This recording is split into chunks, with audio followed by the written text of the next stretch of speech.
350 से ज्यादा मस्जिदें, मदरसे, मज़ारे, कब्रिस्तान और ईदगाह। अब नहीं छुपेगा कोई भी, सबका लाइव एक्शन देखिए। जैसे सीमा पर सेना ने दुश्मनों पर बरसाई मिसाइलें, वैसे ही सीएम योगी ने घर के गद्दारों पर बरसाया बुलडोजर। ऐसा आग उगलता एक्शन आपने पहले कभी नहीं देखा होगा। सवाल ये नहीं कि कार्रवाई क्यों हुई, सवाल ये है कि अब तक क्यों नहीं हुई। यूपी में कानून वही चलता है, जो योगी कहें वही कायदा है, और जब योगी ठान ले तो इंतजार नहीं, इनकलाब होता है। पाकिस्तान पर सेना की कार्रवाई से पूरा देश वाकिफ है। सीमा पर जाकर दुश्मनों के ठिकानों को तबाह करना भारत की नई नीति का हिस्सा बन चुका है। लेकिन इस बीच देश के अंदर एक और फ्रंट पर ऐसा तूफानी एक्शन हुआ जिसकी चर्चा अब हर तरफ है। चर्चा है उत्तर प्रदेश के मुख्यमंत्री योगी आदित्यनाथ की, जिन्होंने बिना किसी शोर शराबे के सीधे जमीन पर एक्शन लिया और उन ताकतों पर बुलडोजर चला दिया जो देश की जड़ों को खोखला कर रखती हैं।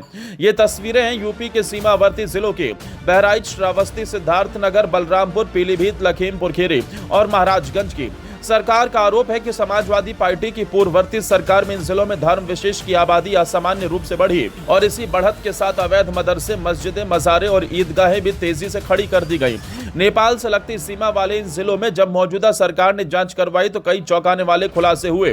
पता चला कि नेपाल के रास्ते घुसपैठ बढ़ी है और कई जगहों पर इन धार्मिक स्थलों का इस्तेमाल कट्टरपंथ फैलाने और देश विरोधी गतिविधियों के लिए किया जा रहा है। सरकार को यह भी संदेह हुआ कि यूपी को धीरे धीरे बंगाल और केरल की तर्ज पर बदला जा रहा था। जैसे ही गृह मंत्री अमित शाह का सख्त संदेश लखनऊ पहुंचा, योगी आदित्यनाथ ने अपनी पुलिस और प्रशासन को निर्देश दे दिया, कोई नहीं बचेगा, अब सिर्फ कार्रवाई होगी। और फिर बुलडोजर चालू हो गया। सबसे पहले नजर डाली गई श्रावस्ती पर।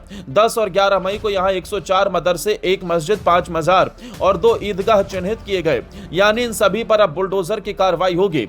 जिनका कब्जा अवैध है उन्हें या तो हटाया जाएगा या सील कर दिया जाएगा। पीलीभीत में एक मस्जिद को चिन्हित किया गया है। यह मस्जिद सरकारी जमीन पर बनी थी, जिसे अब तोड़ा जाएगा।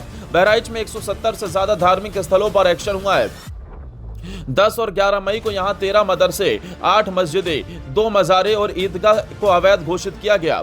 इनमें से 5 को सील किया गया, जबकि 11 को तोड़ दिया गया।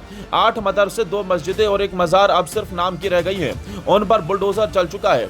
सिद्धार्थनगर में 23 धार्मिक स्थलों पर कार्रवाई की गई। गोरखपुर के पास स्थित इस जिले में 4 मस्जिदें और 18 मदरसे चिन्हित किए गए। 20 निर्माणों को नोटिस दिया गया और 5 मदरसों को सील कर दिया गया। 9 को हटाने की प्रक्रिया चल रही है।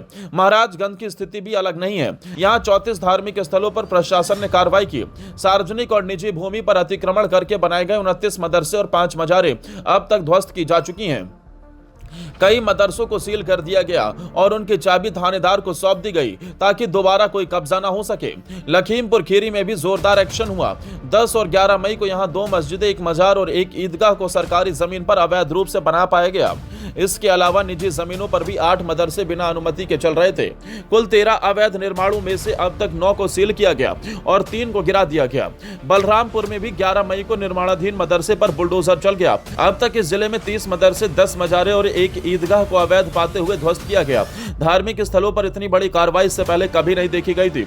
योगी सरकार का दावा है कि इन स्थलों की आड़ में विदेशी फंडिंग से देश विरोधी ताकतें पनप रही थी। कुछ महीनों पहले सरकार ने इस मामले की जांच करवाई थी, जिसमें यह स्पष्ट हुआ कि इन मदरसों को विदेश से पैसा भेजा जा रहा है। लेकिन योगी सरकार ने किसी जल्दबाजी में नहीं, बल्कि पूरी तैयारी और सबूत के साथ कार्रवाई की।